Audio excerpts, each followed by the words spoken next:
창세기 30장 22절에서 24절까지의 말씀입니다. 제가 대표로 봉독합니다.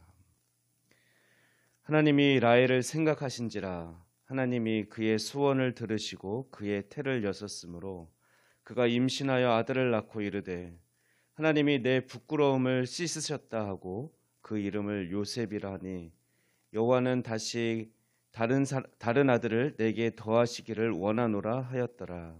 아멘. 야곱의 12아들을 12지파를 계속 살펴보고 있습니다. 야곱에겐 12명의 아들이 있었습니다. 이 중 2명 요셉과 베냐민은 야곱의 노년에 태어난 아들로서 임신이 불가능했던 여인, 야곱이 가장 사랑했던 여인 라헬에게서 태어납니다.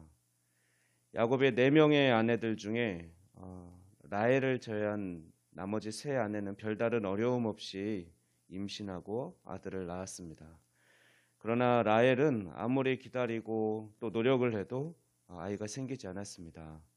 그녀는 하나님께서 자신을 어쩌면 버리셨다라는 그런 외로움, 이제는 모든 것을 포기하고 싶다라는 그런 절망까지 이르게 되었을 것입니다. 그런데 그때 바로 하나님은 드디어 라헬의 태를 열어주십니다. 22절 말씀 보면 하나님이 라헬을 생각하셨다라는 말이 나옵니다. 이는 하나님께서 라헬을 잊지 않고 계셨다라는 의미입니다. 가만히 생각해 보면 하나님은 모든 믿음의 선조들에게 하나님께서 신실하게 당신의 약속을 이루어 가시는 분이심을 깨닫게 하기 위해서 그들을 믿음의 사람으로 빚어 가셨다는 것을 볼 수 있습니다. 아브라함은 약속의 자녀 이삭을 얻기까지 25년의 시간을 기다려야 했습니다. 이삭 역시 20년의 시간을 기다려서 쌍둥이 에서와 야곱을 낳았습니다. 그리고 야곱은 자신이 가장 아끼고 사랑하는 아내 라헬에게서 아들을 얻기까지 참으로 오랜 시간을 기다려야 했습니다. 이렇듯 약속의 자녀들은 오랜 기다림의 시간을 통해 주심으로써 하나님께서 특별히 주시는 아이라는 사실을 알게 해주셨습니다. 우리는 기도할 때 기다림의 상황을 보고는 하나님부터 혹시 거절당한 것은 아닌지 그렇게 쉽게 판단하곤 합니다. 하나님은 내 기도를 들어주시지 않으나 보다. 그러나 하나님은 우리가 하나님의 때까지, 우리의 시간이 아니라 하나님의 시간까지 기다리면서 온전히 하나님만을 신뢰하기를 기대하고 계십니다. 그래서 하나님은 우리가 우리 힘으로 할 수 없음을 깨닫고 이제는 모든 것을 내려놓고 포기하고 하나님 앞에 두 손 들고 나아갈 때, 그렇게 가난한 심령으로 나아갈 그때쯤에 응답해 주시곤 하십니다. 왜냐하면 하나님은 우리가 사는 것이 우리의 능력이나 노력이 아닌 우리가 하나님의 은혜로 살아가는 존재임을 깨닫기를 원하시고 또 그런 고백을 받으시길 원하시기 때문에 그렇습니다. 본문 23, 24절 말씀 보면 드디어 라헬에게서 아들이 태어났습니다. 그가 바로 유명한 요셉입니다. 요셉이란 하나님께서 부끄러움을 씻겨주셨다라는 의미입니다. 요셉은 12아들 중에서 가장 탁월한 아들이요 또 예수님을 가장 많이 닮은 사람입니다. 예수님은 레아가 낳은 4번째 아들 유다 가문에서 태어나셨지만 예수님을 가장 많이 닮은 사람은 유다가 아니라 바로 요셉이었습니다. 그래서 그래서 요셉은 우리에게 많은 감동을 주는 인물입니다. 창세기는 아브라함이나 이삭이나 야곱보다도 요셉에게 더 많은 지면을 할애합니다. 12지파 중 요셉에게만은 2지파의 몫을 줍니다. 그래서 요셉 지파 대신에 요셉의 2 아들인 므낫세와 에브라임이 12지파에 들어가게 됩니다. 그만큼 요셉은 큰 복을 받은 인물이죠. 요셉과 2 아들에 대해서는 기록하기를 모세는 신명기 33장 16, 17절에서 이렇게 기록하고 있습니다. 땅의 선물과 거기 충만한 것과 가시떨기 나무 가운데 계시던 이의 은혜로 말미암아 복이 요셉의 머리에 그의 형제 중 구별한 자의 정수리에 임할지로다. 그는 첫 수송아지 같이 위엄이 있으니 그 뿔이 들소의 뿔 같도다. 이것으로 민족들을 받아 땅끝까지 이르리니 곧 에브라임의 자손은 만만이요 므낫세의 잔손은 천천이리로다. 므낫세는 집안의 모든 저주를 끊으며 태어나서 동생을 섬기는 지파가 됩니다. 한편 동생 에브라임은 동생이지만 형 므낫세를 대신해서 장자의 복을 받게 됩니다. 마치 야곱이 동생이었지만 형 에서 대신에 장자의 축복을 받은 것 같습니다.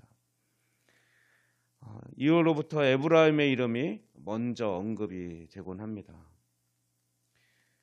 이렇게 요셉은 두 아들을 낳았고 두 아들이 12지파를 이루게 됩니다.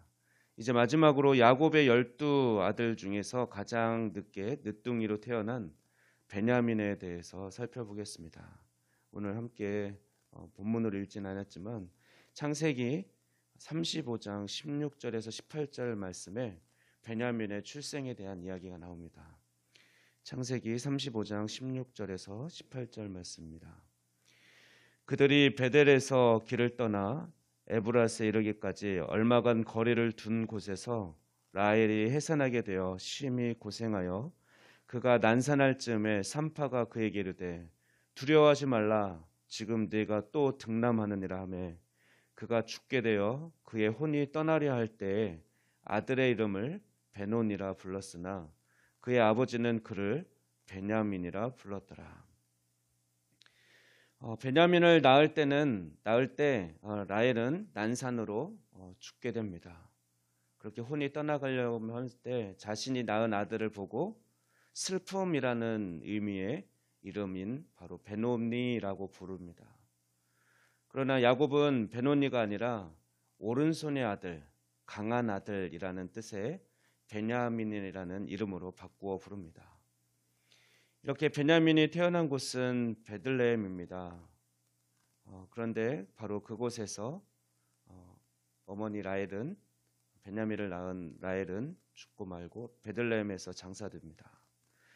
베들레헴에서는 베냐민 외에도 다윗과 예수님이 태어납니다. 그리고 베냐민 지파 중에서는 사울 왕과 에스더서에 등장하는 모르드게 그리고 신약 시대에는 사도 바울이 태어나게 됩니다.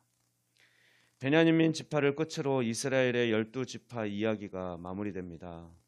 요셉의 두 아들이 12지파로 들어가는 대신 레위가 제사장 지파로 따로 구별되어서 12지파가 만들어지게 됩니다. 이제 말씀을 정리합니다. 하나님께서는 이렇게 야곱의 12아들에게 복을 주셨습니다. 4명의 여인에게서 배다른 형제들로 태어나 도덕적인 또 영적인 수준이 제각기 달랐지만 하나님께서는 그들을 불러 세우셔서 12지파로 이스라엘의 12지파로 세워주셨습니다. 마찬가지로 예수님의 12제자 중 베드로를 비롯한 여러 제자들은 여러 종류의 사람이 섞여 있었습니다.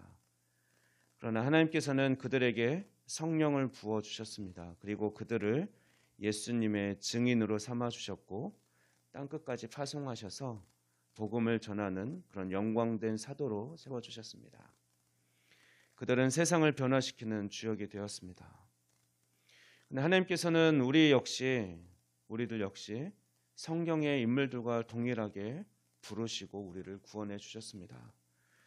그러므로 우리에게는 출생이나 또는 형제 사이 문제나 또는 현재 나의 포지션, 나의 위치나 지위 등 이런 것이 문제가 될 수 없습니다. 우리 모두 하나님이 귀하게 세워주시는 그래서 지난번도 말씀드렸지만 예수님의 우리의 영원한 대제사장 되시는 예수님의 가슴에 영원히 빛날 보석으로 삼아주신 우리가 귀한 존재라는 것을 늘 기억하고 오늘도 이 세상을 이기며 당당하게 하나님의 자녀된 복을 온전히 누리며 살아가기를 소망합니다.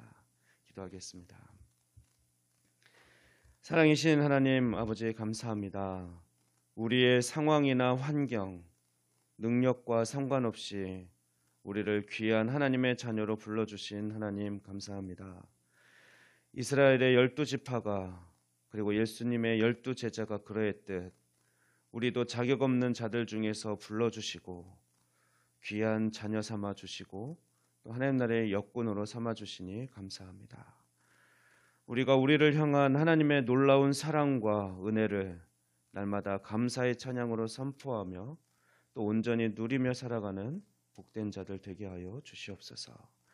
감사드리며 이 모든 말씀 우리 주 예수 그리스도의 이름으로 기도하옵나이다. 아멘.